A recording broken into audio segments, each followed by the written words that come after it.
Good morning, all of you. Welcome to this week's session on Good morning, sir. extra budget resources. This will be delivered to you by CM Nageshwara, Senior Inspector Sitara, formerly Sitara. Nageshwara has got tons of experience. He is there in the teaching line for over 10 years. Now over to Sri Nageshwara for today's subject. Thank you.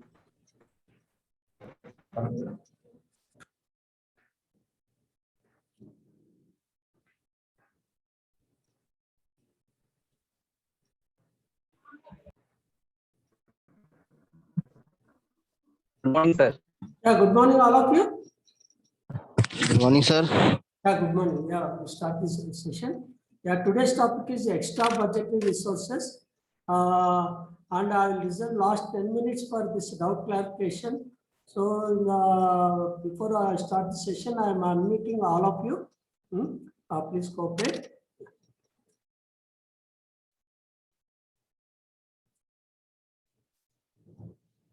Yeah, please confirm, is it visible or not? Visible, sir. Yeah.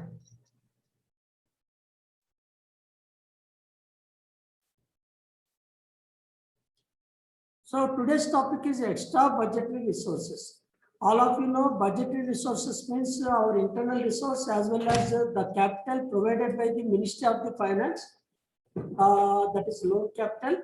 So what are the elements of what are the constituents of the budgetary resources means it is a capital, DRF, development fund, RRSK, and safety fund. All these are all it is a budgetary resources. Now we are discussing about the extra budgetary resources. So we'll just check what are the types of extra budgetary resources in a brief summary. See, EBRP means public-private partnership. The source is from the private players. The first two digits in the allocation code is the 82. All of you know this capital allocation, this 8 digit, the first two digit is the allocation. Allocation is the source of finance. So here EBRP is the 82 and the constituents of the public-private partnership is the station development, private trains, dedicated freight corridor, and private freight terminals, freight train operator scheme, HMRDC, or PIPO Rail Corporation. All these are all comes under public-private partnership. And the next one, EBRIF. IF stands for institutional finance. Institutional finance. The source is right now it is a LIC, and in coming days many more financial institutions may be added in coming days. The first two digits is the 83. Here what is the object of this EBRIF is to augment infrastructure facilities in the Indian Railways with the help of the financial institutions like LIC or IRFs. And the third one is the EBRIRFC. EBRIRFC, that is Indian Railway Finance Corporation. All of you know the funding, this rolling stock, the EBRIRFC funds we are used. And it is financing for rolling stock manufacture and lease the same to Indian Railways. Here the first two digits in the source of allocation is the 84. Before that, we will just check what is the capital expenditure budget for the last year 2020-21, a snapshot of the last year. The total, the capex is the 1,61,000 crores. Out of that, this gross budgetary support or budgetary resources, it is constituted 43%. Whereas our internal resources, it is constituted only 5%, very negligible amount. And if we check this external resources or EBR, it is constituted 52%, almost 50% of the our capex of the last year. It is from the EBR, extra budgetary sources. This is the snapshot. And Before that, what is EBR? EBR is the resources which are outside the scope of annual budget are called EBR, extra budgetary resources. That is resource, it is outside the scope of annual budget. So it is not a part of the budget order because it is outside the scope of the voting of parliament. Here voting of parliament is not required. Only for budgetary resources we are submitted to parliament for voting. We'll check the differences between budgetary resources and extra budgetary resources. It's a very brief one. Budgetary resources are which are announced or disclosed in the annual budget submitted by the government to the parliament every year. Whereas EBR, it is outside the scope of annual budget. What are the examples of budgetary resources? It is a capital, DRF, DF, safety fund, RRSK, all these are called budgetary resources. And extra budgetary resources, just now we discussed that PPP or market borrowings like IRFC or own your wagon, EBR, IF, institutional finance, EBR, PPP or EBR deposit, all these are examples of the extra budgetary resources. So budgetary resource is nothing but it is internal resource, whereas EBR is the external resources. The budgetary resources are existed since the beginning of the railways, from the time railways operated, whereas this EBR, it is came into prominence for the last few decades only. I think the first 1986 it is with the IRFC, it started this EBR element in our railways. So what is the philosophy behind EBR? What is the philosophy? See, simple philosophy, revenue or sales will increase only when volume will increase. So again, the value is dependent on our railways increase the capacity to handle more traffic. If we are having a capacity to handle more traffic, then more value will be generated. More value generated means more sales, more revenue is generated. More revenue means it is a more profits. So the revenue and profit will never increase unless the capacity is increased by the railways. So what is the need of this EBR? Nearly 65% of the lines connecting metros are completely saturated. Their line capacity is around 140 to 160%. So that is leading to delays and leaving no possibility of running new trains. There is no possibility of running new trains in the this metro routes, even though demand is very huge. So the doubling of lines or tripling of lines to ease traffic congestion or other infrastructure projects require a lot of financial resources. But government is not able to provide sufficient budgetary support to meet the rising demands of this capital infrastructure in railways. So this is the new trend of investment planning in Indian Railways. More importance is given to EBR in the current year 2015 and 16 than in the earlier years. So from 2015 and 16 it was gained prominence in Indian Railways. We are focusing more on EBR. So how to mobilize EBR? How to mobilize EBR? So we are tied with the ministries such as coal, gas, and oil ministries to invest in the improving connectivity to their areas of interest to them.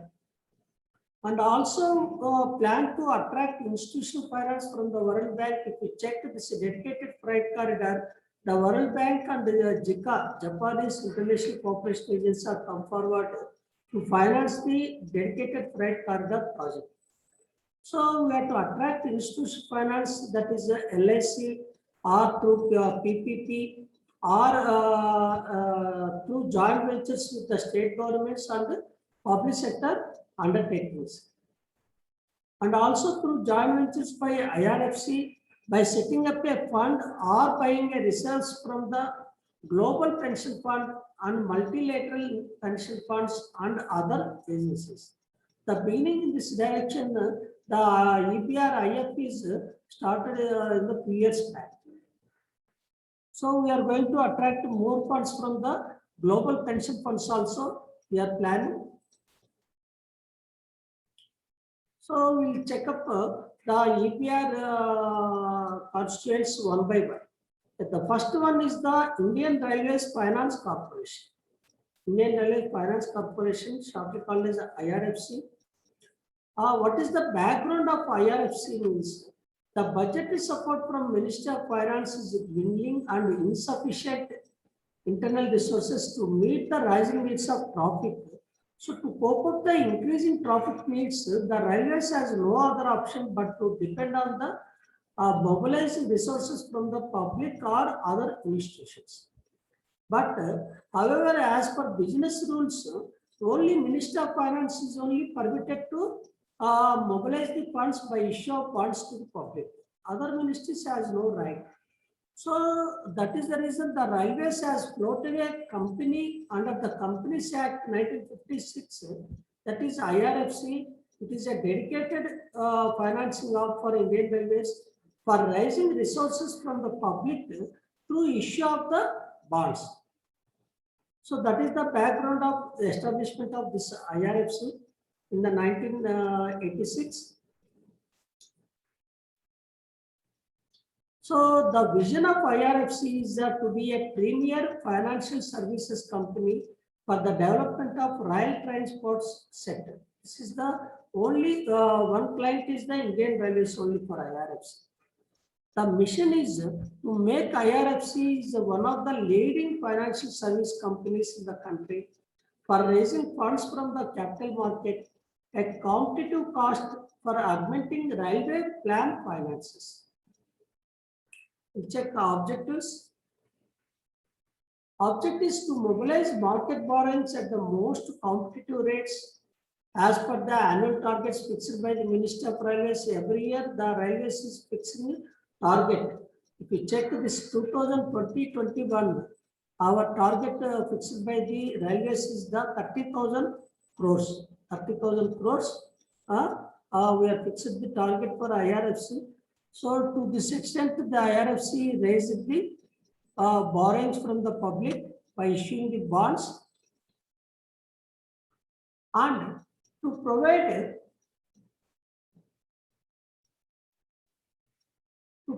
timely funding for acquisition of rolling stock assets for use by MVR. The primary objective is acquisition of rolling stock and the same is leased to railways. But nowadays, they are funding to all public sector undertakings, that is especially railways. They are giving loans to RVNL, RLDA, Railtel Corporation of India Limited, PIPO Rail Corporation for creation of rail infrastructure. So we'll check the salient features of the IRFC. The chairman and MD is the Amitabh Banerjee. It is a headquarters in New Delhi. This is the dedicated borrowing arm of Indian Railways, only for dedicated for exclusive for Indian Railways. And the entire share capital it is provided by the Government of India. So any company having a 51% share capital contributed by government, it is declared as the government company. Thereby IRFC also is a government company. But recently divested its stake to the public in the open market by issuing go for a IPO, initial public offer. And one and only non-NBFC, non-banking financial company dedicated to the development of railways as on date. As on date, the total assets of the IRFC is the 1,30,000 crores. The great other feature is the IRFC is it is managed by a lean team, very few staff. That is a total strength. It is a 25 only. It is a rare mix of all civil servants, IAS, IRS, and chartered accountants, MBAs, ICWS, chartered financial analysts, engineers. The overhead to turnover ratio it is only 0.15%. Very, very lowest for any company in the world over, perhaps. So it is established in the 1986 as public limited company under the Companies Act 1956. Now it is modified as 2013. It is the Schedule A central public sector enterprise. It is completely under administrative control of Ministry of Railways. They charges only margin of 0.5%, 0.5% over the average borrowing rate in the year. So the one and only client is the Indian Railways.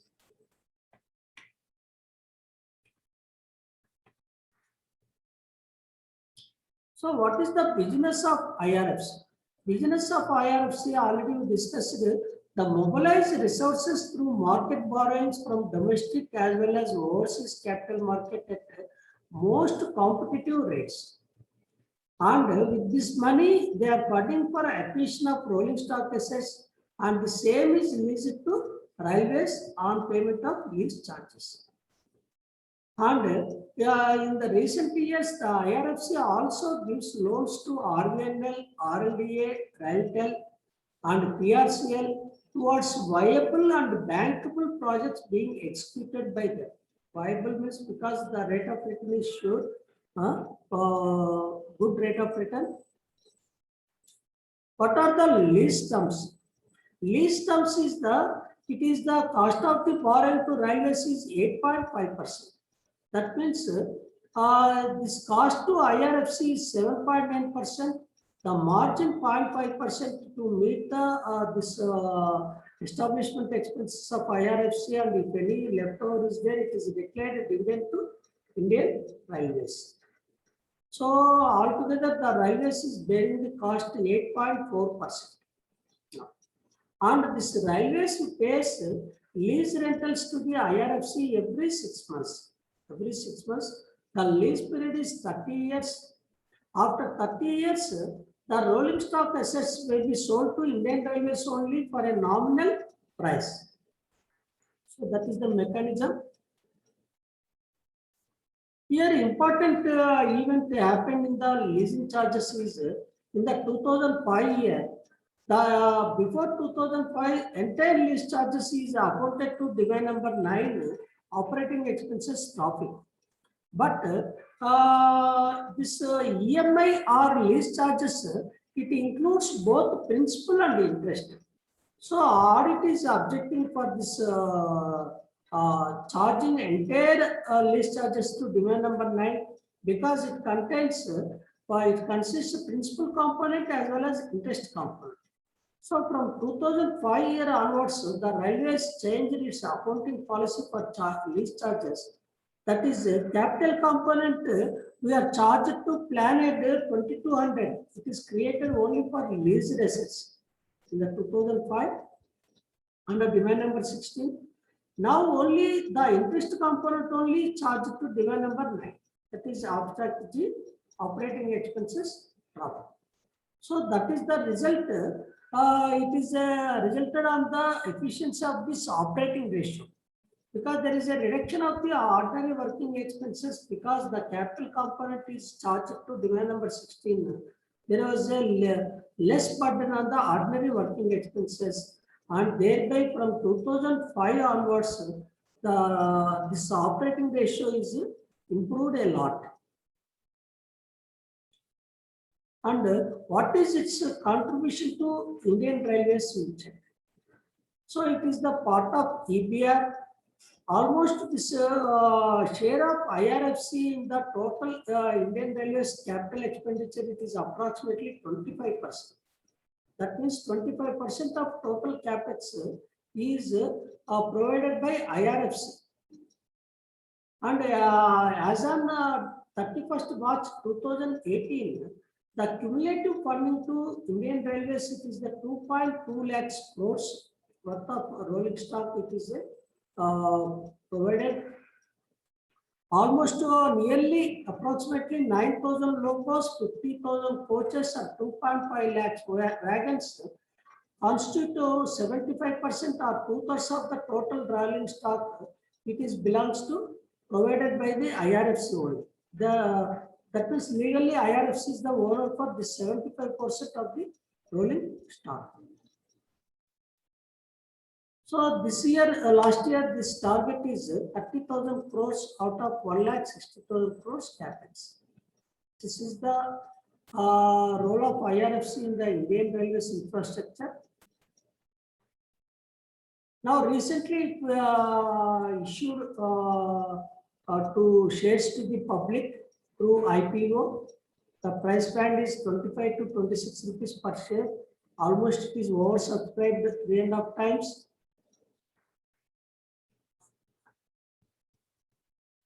This is the first non-banking financial company from the PSU sector that went public.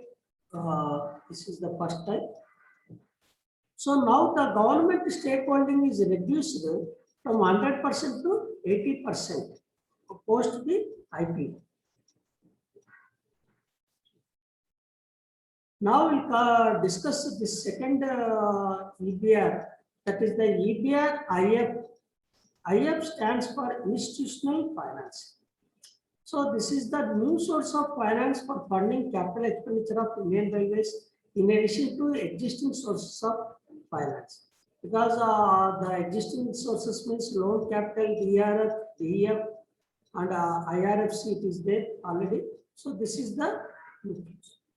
So what is the backdrop means, because the railway expansion has suffered very much due to shortage of resources, either by insufficient support from the Minister of Finance or unable to generate internal resources. If you check last year, the internal resources share is only 5% of the total capex. So we are unable to meet the growing demand of this railway transportation. So large shelf of the projects could not be completed due to insufficient funds. This is nothing but resulting cost overruns as well as leading to time overruns. So also non-realization of the revenue or income for the period of delay. So to overcome the shortage of funds for this works program, the Railway Ministry decided to borrow funds from the institutions like LIC, so as to ensure the completion of the crucial railway projects for generation of the revenue. Here, some facts about EBRIF.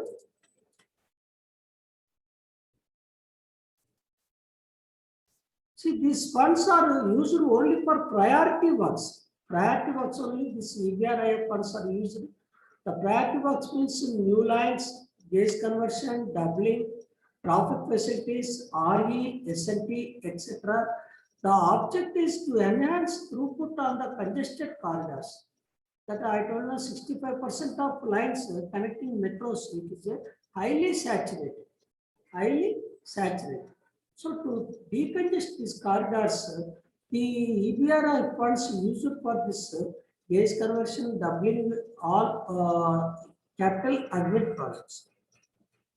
And one more condition for employing these funds should be utilized in such a manner, either completion of the projects in the same year or first quarter of the following year. That means only the final stage of the projects only we are taken up under this EBRIF. So right now this LIC is only coming forward to funding under this EBRIF. In this regard, the MOU between IR and LIC was signed on 2015. As per the MOU, the LIC has agreed to fund 1.5 lakhs crores over next 5 years. So this is a beginning of new era. Maybe we will expect in future several institutions, including the foreign pension funds, also may fund railway projects through this mechanism. So under this EBRIF, the IRFC will raise the funds from LIC against bonds issued to the LIC. That means the difference between IRFC and the EBRIF is, in the IRFC, the IRFC issued bonds directly to public and institutions, whereas here it is issued bonds to the only LIC based on the IR's Indian Railways requirements. For this, this deposit institutional finance account is maintained by the PAO Railway Board, Northern Railway, It is similar to IRFC deposit account. So the PAO RB will transfer the funds to the zonal railways on a requirement basis. One more unique feature of this EBRIF is the funds sanctioned under EBRIF, it is a non-lapsable. I think all of you know this the doctrine of lapse. Any funds are voted by the parliament, it is a lapsed on the date of 31st March. However, these funds are non-lapsable. That means the any unspent amount it is for unavoidable reasons shall be carried forward as opening balance for the next year. It is carried forward to next year. There is no doctrine of lapse. And this EBRIF funded projects would be treated as the deposit funds. EBRIF fund projects is a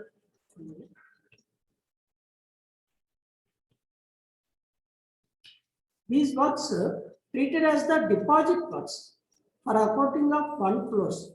However, since these works for railways capital infrastructure, so departmental charges we are not levied, though it is declared as the deposit works. The departmental charge 12.5%, we are not levied for these works. So this is also the period of payment is 30 years. Like IRFC rolling stock, but first 5 years it is a interest component, next 5 years also interest component, and last 20 years is the capital component. So first 10 years is the interest component, and last 20 years is the capital component we are repaying to IRFC. But the first 5 years, though it is a interest, but it is a capitalized and charged to demand number 16. So usually it should be charged to demand number 9, but the revenue generation we may not expect in the first 5 years. So that is the reason the railway decided charging this interest to demand number 16. That is created a new planet lease rates, that is planet 2200. But next 6 to 10 years it is as usual charged to demand number 9, operating expenses profit. And last 20 years, this is a capital component, we are charged to demand number 16, planet 2200. This is the mechanism. So this mechanism is nothing but the IRFC issued bonds to the LIC, and the funds which received through bonds will be provided to Indian Railways for completion of the crucial projects by IRFC. For this, there are 3 agreements are there. One is a development agency agreement, another is a licensing agreement, and third one is the lease agreement. So we'll check all these 3 agreements. See, Indian Railway developed the projects on behalf of the IRFC, because here owner is the IRFC. But it is a constructing developing by Indian Railways, because IRFC has no machinery. So for this reason, we are entered a development agency agreement with the IRFC. That means we are a behalf of IRFC, we have developed these projects. So the legal owner is IRFC. But the land belongs to railways. So that is the reason the IR again entered agreement with the licensing agreement with the IRFC, and we transferred the land to IRFC by licensing agreement. So after completion of the project, say this project or this new line or doubling, whatever it may be, this it is leased to railways by entering lease agreement. Like leasing rolling stock to Indian Railways, similar page, the IRFC is leased all these assets to Indian Railways by entering lease agreement. So based on the lease agreement, IR will pay the lease charges as usual, and capital component is chargeable to this planet 2200, and interest component is chargeable to demand number 9. Separate detailed rates are given in the finance code value to were chargeable to this IRFC EF funds. So IRFC used these lease charges which is received from the railways for redemption of bonds on the due date by arranging the payment to LS. So it is a come to end. So it is an example. Suppose in the construction of a new lines, the IRFC portion is the 25 kilometers.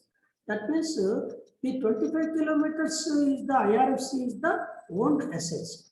So the same is leased to Indian Railways on lease basis.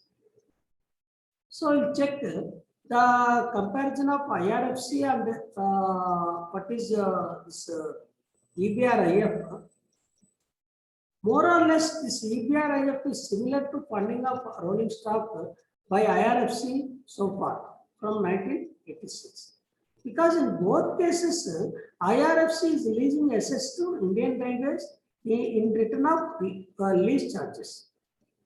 However, the very important and good sign is now these funds are used for capex of the railways, because previously the IRFC funds only using for acquisition of the rolling stock.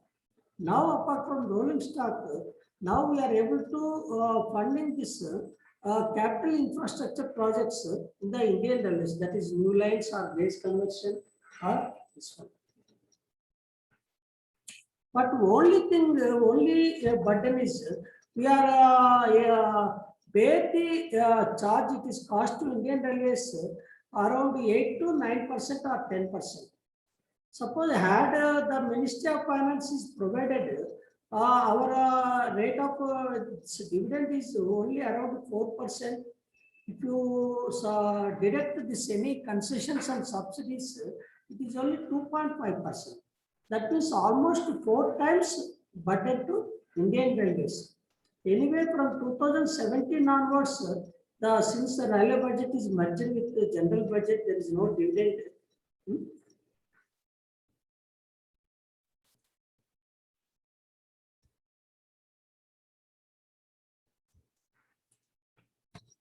Now, next one is the public-private partnership, PPP, public-private partnership. We'll discuss.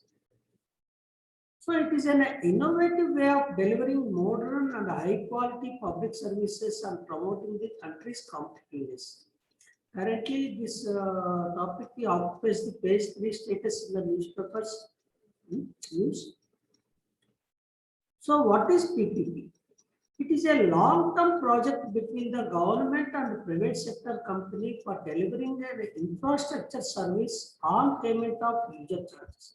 That means here the elements, the 3 important features is it is a project between the government and the private sector. That is a public-private partnership, a partnership between government and private sector for delivering the infrastructure service and payment of user charges in return, payment of user charges to the private sector. So it is a partnership or collaboration between a government and private firm used to finance, build and operate public projects. So why it is required? Because all of you know in the EBRIF background also due to resource crunch, the governments are not able to undertake capital intensive public projects.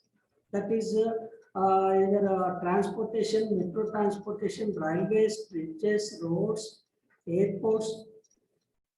But private players are interested in funding such projects subject to receiving the assured operating profits during the lifetime of the projects. So any deficit in the availability of physical infrastructure that leads impact the economic development or social development of the country. So this development of infrastructure requires large investments that cannot be possible to bear by only public finance or government only.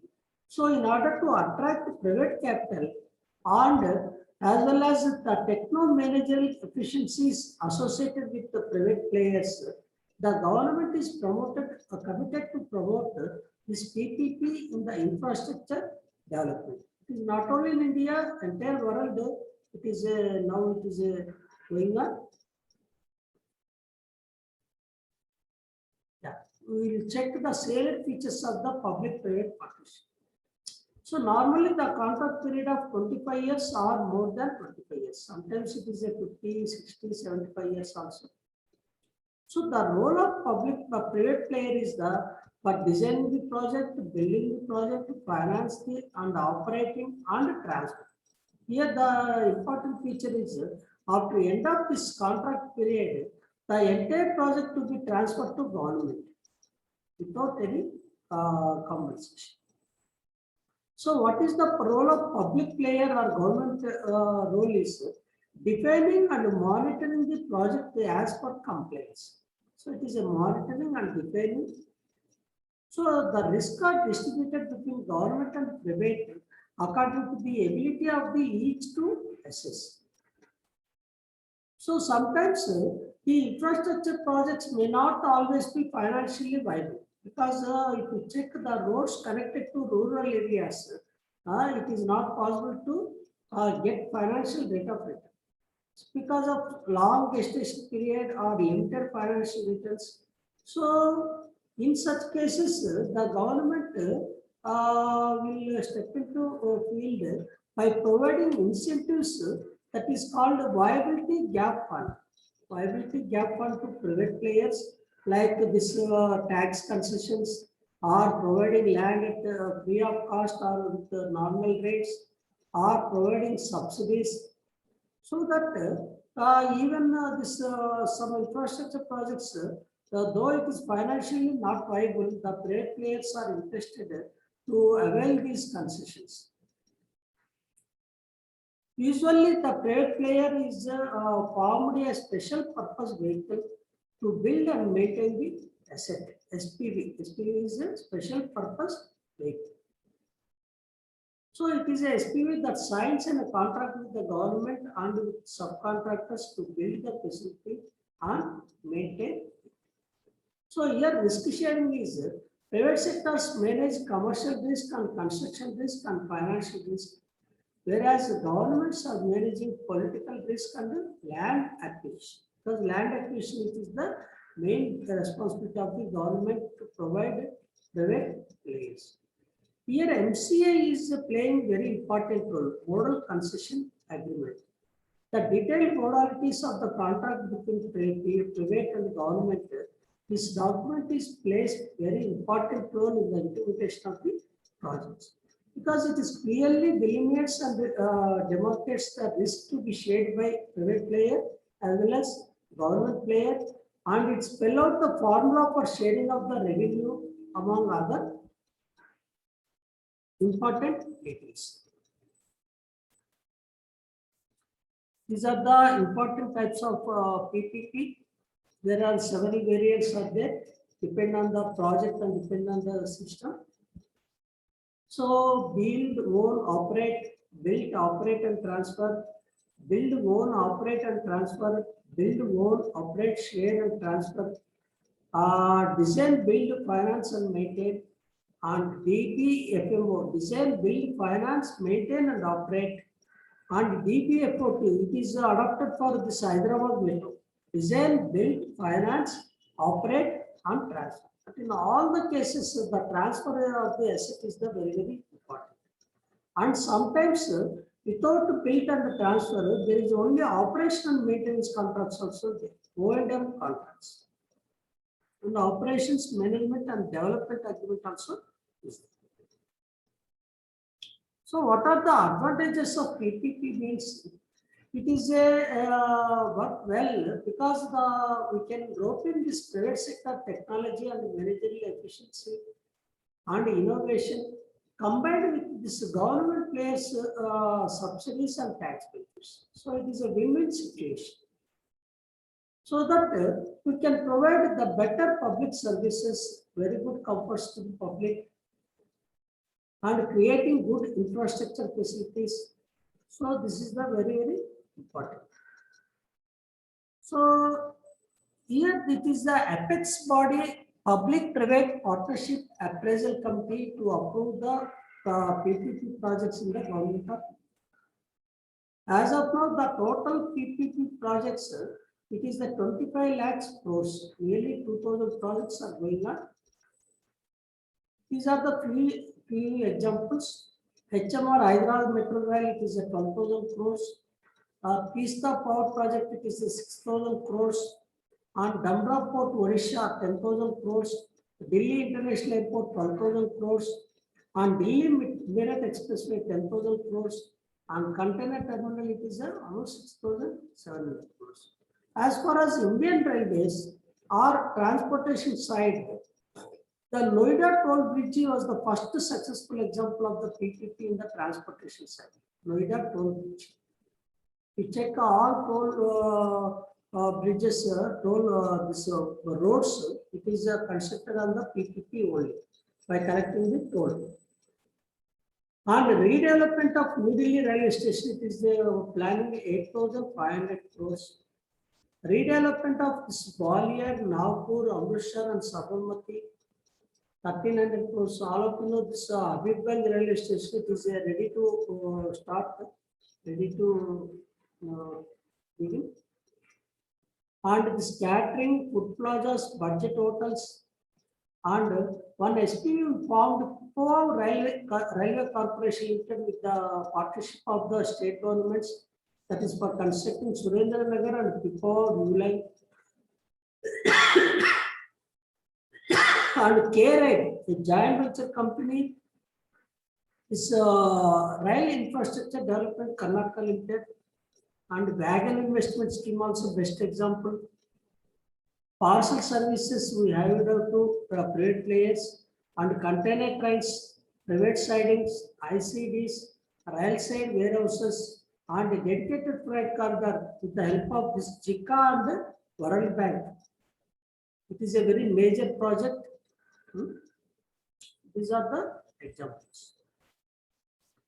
So under PPP, we'll discuss this private trains. This is the new development in the announced by government in the last year.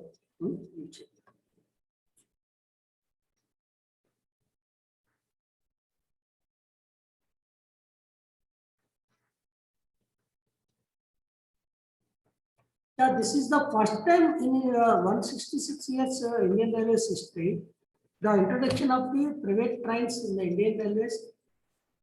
The first private train is the Tejas Express. It is operated between New Delhi and Lucknow in the October 2019. It is operated by the IRCTC, though it is a public sector organization. And the high-class features like aircraft, this is the Tejas Express is the first private train, onboard entertainment, and meals with local flavor or taste, RO water, and tea and coffee vending machines like in the airplanes, and aircraft style trolleys to serve passengers, home to destination luggage pickup. This is the very new feature, and pickup and drop facility, and free travel insurance with the 25 lakhs coverage. And they are provided, the passenger seats is provided with the call buttons to request to call crew service and automatic doors. But however, the above features will come at a premium. If you check the fare between New Delhi and Lucknow for Indian Railways train, that is Shatabdi Express, it is 880 rupees. But the same is at Tejas Express, it is 1,125.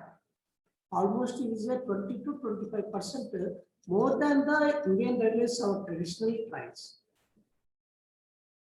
Here in the onboard of Tejas Express, the ticket examiners and the service crew is by IRCTC, whereas loco pilots and guard it is by Indian Railways.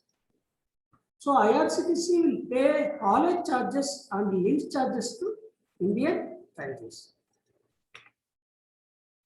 Entire this advertisement revenue goes to IRCTC, whether it is inside or outside of the Tejas Express. Now the Railways is planning to call the tenders for 150 passenger trains by Niti Aayog. Now we'll check what are the salient features. It is 100 routes. Total number of routes is 100 routes. The total number of trains is 150. And these 100 routes are divided into 10 to 12 groups. The private investment we are expected under here, it is a 22,500 crores we are expected in the form of this private trains. The concession period is the 35 years that the agreement, and they have right to collect market linked fares based on the demand. There is no fixed fares.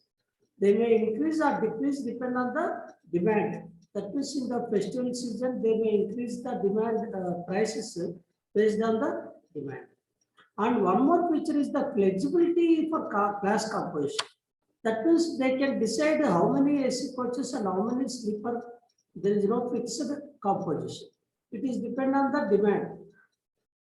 And they have a flexibility for the number of halls.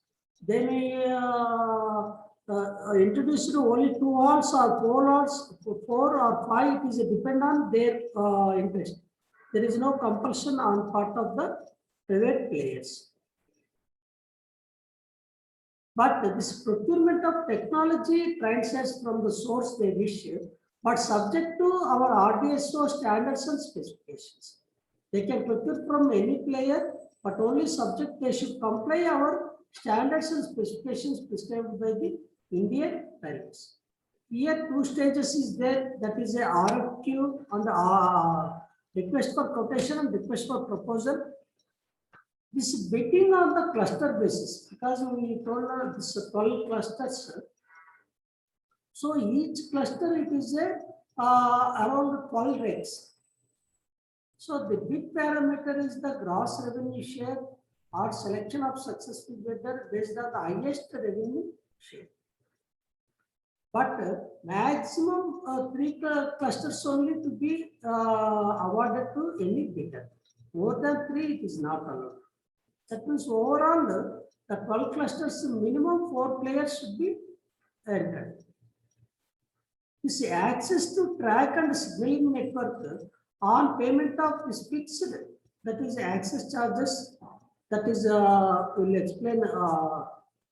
It includes the terminal charges, traction charges, transportation, track maintenance, and signaling and overheads. I will discuss this.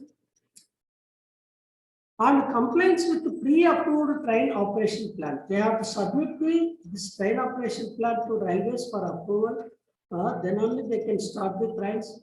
And they have access to depot and washing line, use of concierge service. Concierge service means that is escort to the passengers, especially old passengers.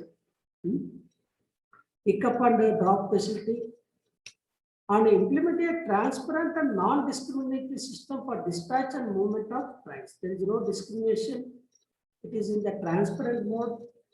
The procurement of entire rate, that is a minimum 16 coaches, a train set. It is called train set. Scheduled maintenance for the first pit examination not before 31 days of the previous scheduled maintenance, that is minimum 31 days, or a traveling of 40,000 kilometers. But no examination of train before a 7,000 kilometers. Trains to be prototype tested and ready for operations as per the project schedule. So they will announce this commercial operation date for deployment of the first train on the track.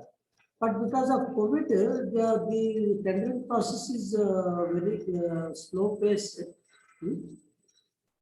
And they are expected this deployment of all 150 trains within the 5 years. And operation to start within 3 years from the appointed date. So why this private trains is required means because the introduction of modern technology rolling stock and reduced POH cost, reducing journey time, providing world class service with improved user experience to the passengers or public. And one more important is capacity constraints, nothing but loss of passenger business to other modes. especially air traffic, this AC passengers. Huge unmet demand. Almost this 15% of total reserved passengers we are not able to meet this waitlisted passengers. And 5% railway reserved segment in the CAGR over 13%. See, in the airways, it is a 13% growth rate, whereas in the railways, it is only 5% reserved. And flexibility to procure rolling stock from the source of their choice, but subject to our Indian Railways designs and specifications. And third party certification by accredited independent safety assessor for safety aspect. Applicable till such time RDSO adopts testing norms defined in the USC 518. Till such time this certification by third party RDSO is adopted certain testing norms. Safety certification by IR before each trip based on the travel worthiness certified by the concessionaire.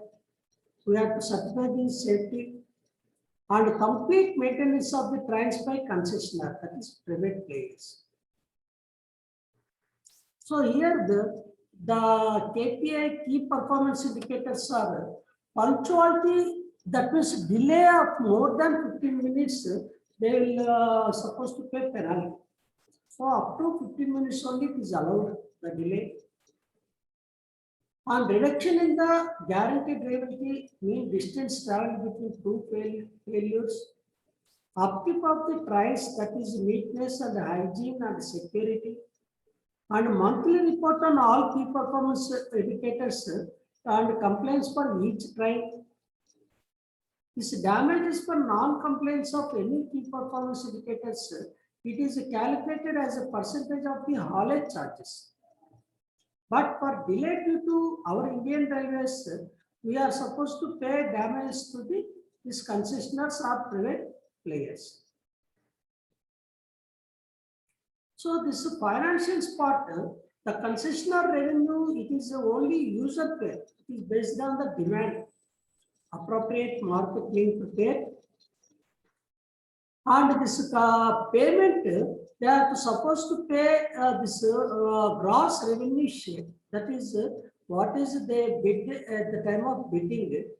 Along with they have to pay haulage charges from the date of commencement of operations. It is indexed WPI. It is every 2 years. It is revised based on this wholesale price index.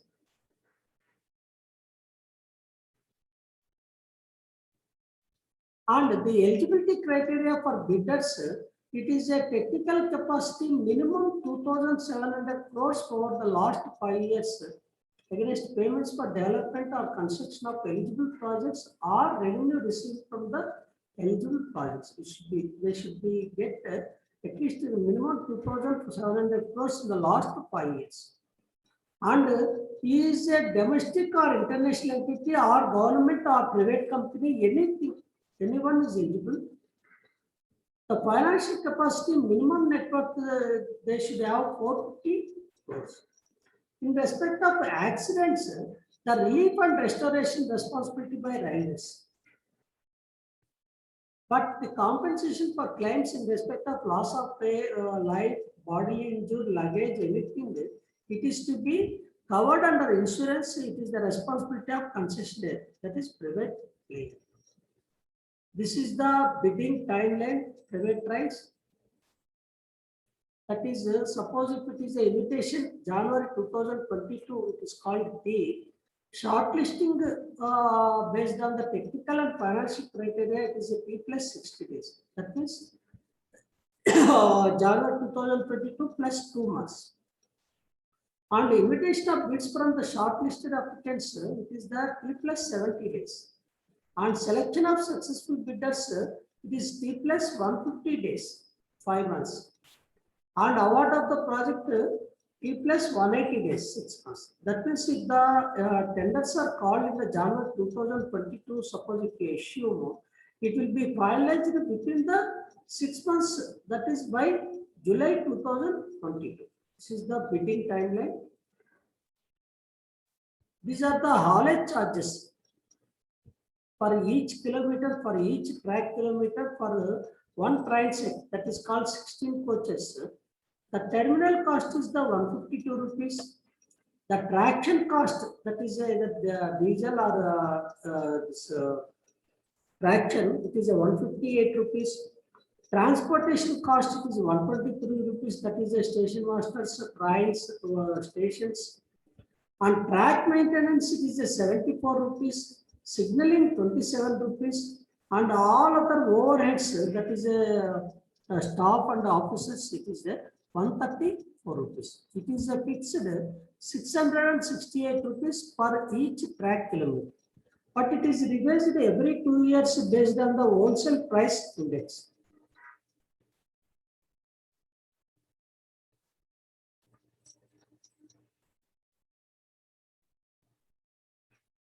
So, who initiated this proposal?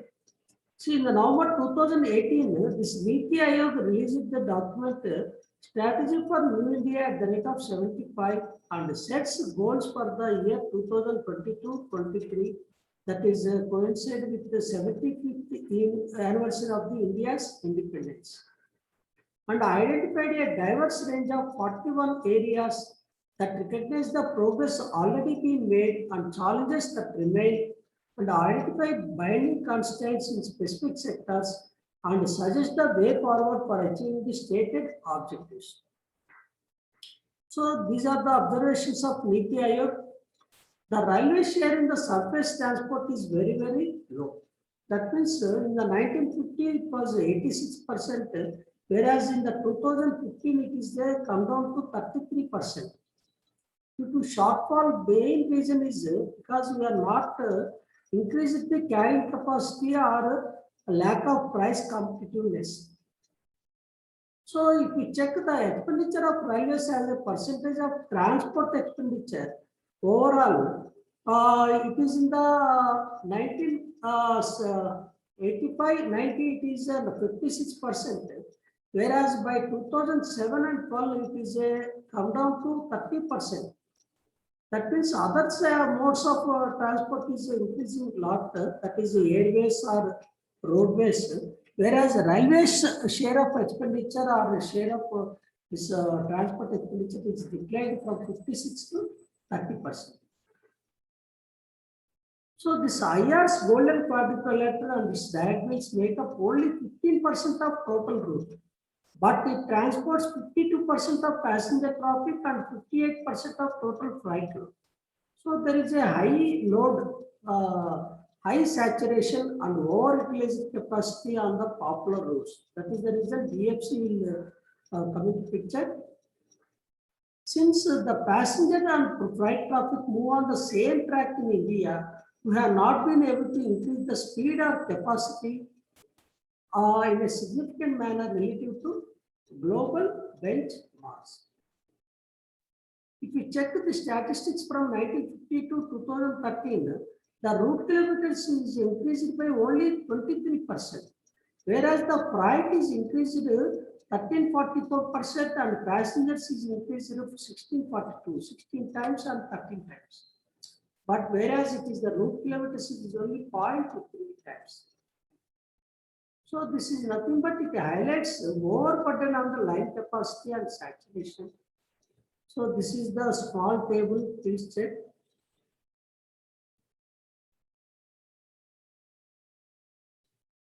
See, 1950, it is 53,596 kilometers route, whereas 2013 it is only increased by 23%. Whereas PKMs, it is increased by 1642%. Almost 16 times it was increased. So these are the targets by 2022-23 year, that is after 2 years, then by next year. Achieve 100% electrification of broad gauge track from 40% in the 2016 and 17, and we are expected to set the goal 100% in the broad gauge by 2023 March, and increase the average speed of the freight trains from 24 kilometers per hour to 50 kilometers per hour, and increase the average speed of passenger trains that is 60 kilometers per hour to 80 kilometers per hour. And this creation of new lines from the present 7 kilometers per day to 19 kilometers per day, almost 2.5 times. We are planning to increase the construction of these new lines. That is nearly 7,000 kilometers new line per each year. And I increase the share of NFR. NFR means this advertisement in the trains and the stations or platforms, stalls. NFR, it is a new concept. In the total revenue to 20%, because the global side, in other countries, the share of NFR or certain earnings is the 20%. Whereas in Indian Railways, it is only 8% right now. Now we want to achieve the increase to 20%. And safety, coming to safety, achieving zero fatalities from the 2016-17 level of 238 fatalities. So in the 2016-17, it is 238 fatalities. Now we want to achieve 0%. And the target for punctuality of the trains is the 95%. And the share of freight movement from current level 33% to 40%. And freight expected, it is 1.9 billion tons. In the 2017 and 18, first time it was crossed 1.1 billion tons. And separate suburban passenger transport from the rest of the network and put a rail network in place in all major urban areas under local governments. Because our government of India policy is now all urban metro transport, urban transportation is the responsibility of the local government, either municipal corporation or state governments, not Indian Railways. That is the reason Hyderabad Metro, Bangalore Metro, New Delhi Metro, it is all not in the railways operations. But whereas this Bombay suburban and this Chennai suburban and Hyderabad suburban, because with the way back it was part of railway infrastructure, still it is continued. But any new projects coming under this urban side, it is the only state government's responsibility.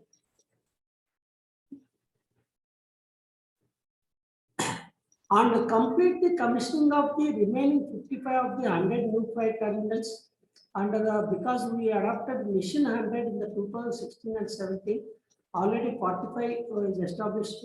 So remaining 55 also to be established by 2022-23. And opening up the ownership and operations of freight terminals to private sector, and opening up the ownership of the locomotives and rolling stock to private sector under a transparent and neutral and fair regulatory mechanism, and rationalize the fare structures and subsidies, because if you observe last 10 years, there was no significant increase in the prices. To monetize the assets to generate revenues. See, in this direction, RLDA is formed. They are identifying this railway lands, because railways is the biggest land in India. So they want to sell and they want to use these assets to monetize it to generate more revenues. And monetize land resources with railways, particularly through developing non-railway revenues such as through retail and other activities. So these are the discussion for this extra budgetary resources. I am going to unmute all of you. Yeah. Please ask any queries.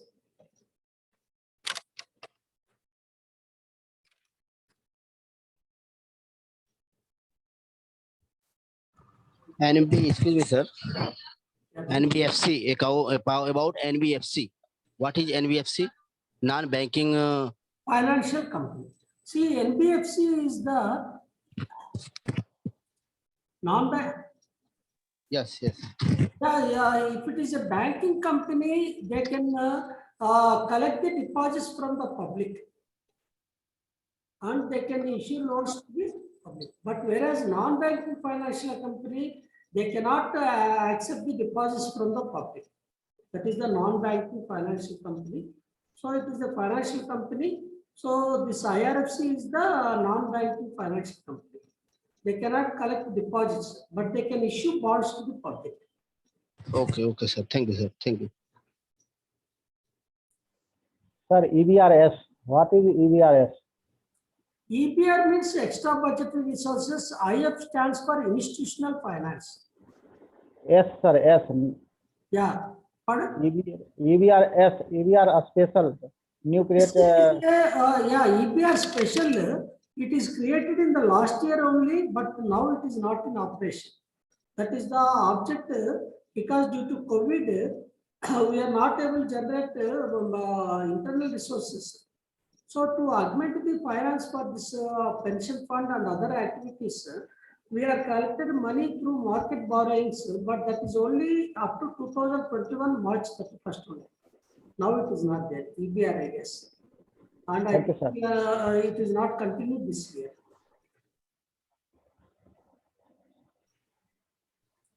What is the EBR deposit, Sir, sir? once again. Gap fund, sir. EBR deposit, sir? EBR? Deposit. Yeah, Deposit. EBR deposit also it is like IRFC because whatever this IRFC issued bonds and collected money, it is kept under deposit account. It is kept under deposit account. This is also EBR IRFC. Both same. Okay, thanks. Deposit as and when the depend on the zonal railway requirements, they release this deposit. That means from this amount, they are releasing this amount to all these production units, ICF, BLW, RCF, for acquisition of the rolling stock. Sir, once again, viability gap fund, sir. What is viability gap fund? Viability gap fund. Ji, sir. Ji. Viability gap fund, it is the fund maintained by the Ministry of Finance. See, to check the road connecting to rural area. So normally the rate of return is very less. If it is a metro railway or okay, but in some projects the rate of return is not high, so we cannot attract the private players to what is called to put the funds under these projects. So in such case, from viability gap fund, the central government is giving 20% of the total project cost to the private player. That means only 80% is bear by the private players, 20% by the central government. So the private players will come to take up the projects. So this is the viability means in the rural areas, the viability is very less. So to bridge that viability gap, this fund is coming forward. So that's why viability gap fund, the fund which is used for bridge the gap of this viability is called viability gap fund. So it is maintained by the Ministry of Finance. Thank you, sir. Sir, Yeah. in the railway capital expenditure budget 2021 Yeah, under EBR, yeah, there is a Nirbhaya fund of 250 crores. yeah. Nirbhaya fund. What is this Nirbhaya fund, sir? Yeah, your doubt is why Nirbhaya fund is projected under EBR. Is it right? Yes, sir. Yeah, because Yes, sir. Why is it? yeah, it is a very small fund because it is not routed through budget. Though it is maintained by Government of India, but it is not provided through budget. It is a general budget. It is already there. So that's why it is a project under EBR. But as good as it is the budgeted resource only. This is very small amount, 250 crores only to provide the infrastructure facilities for safety of the women passengers in the platforms and the railway stations. Nirbhaya fund. Okay, thank you, sir. Because it is maintained by not by railways, it is maintained by the department. So it is not routed through budget. Yes. Okay, thank you, sir. Yeah. So any more queries? Sir, Sir, one question. Sir, I am Rama from Central Railway. One question, sir. You told just now that EBRS was functional only in 2021, but in our railway, one amount from Railway Board has come under EBRS in 21-22. Why is this, sir?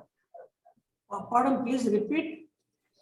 EBRS was functional in 2021 only, right? For COVID. EBRIF. Okay, so but in our railway, No, that you are, is talking Central about Railway, EBRIF. one amount has come in 21-22 under EBRS. EBRS, sir. EBRS. EBR, yes. G. Yeah, EBR especially, it is only up to 2021 only. I think it is continued to current year or not, there is no specific guidelines. That is not a big concern because it is also, we are created this fund by calling from the market borrowings. There is no clear picture about this, like this EBRIF, there is no clear picture. And haulage charges, someone is queried in the chat box. Haulage charges means because the private trains are using our railway infrastructure, that is a track, network, signaling system, and our stations, operations. So for that, they have to pay haulage charges, that is around 700 and 800 rupees for each and every kilometer. That means if the private trains travels 500 kilometers, so 500 into this haulage charges per each kilometer, they have to pay to railways. Along with the revenue share also, gross revenue share also they have to pay.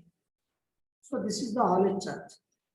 Again, this is the revised every 2 years based on the wholesale price index.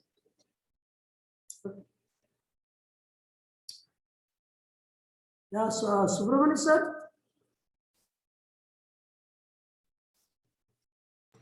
Hello. Sir, can I call it a day? Hope all queries are resolved. Hello. I'll share the article in this The session is Zoom chat. Please download. the session is over. Sir, just a minute. I'm sharing this article to Zoom.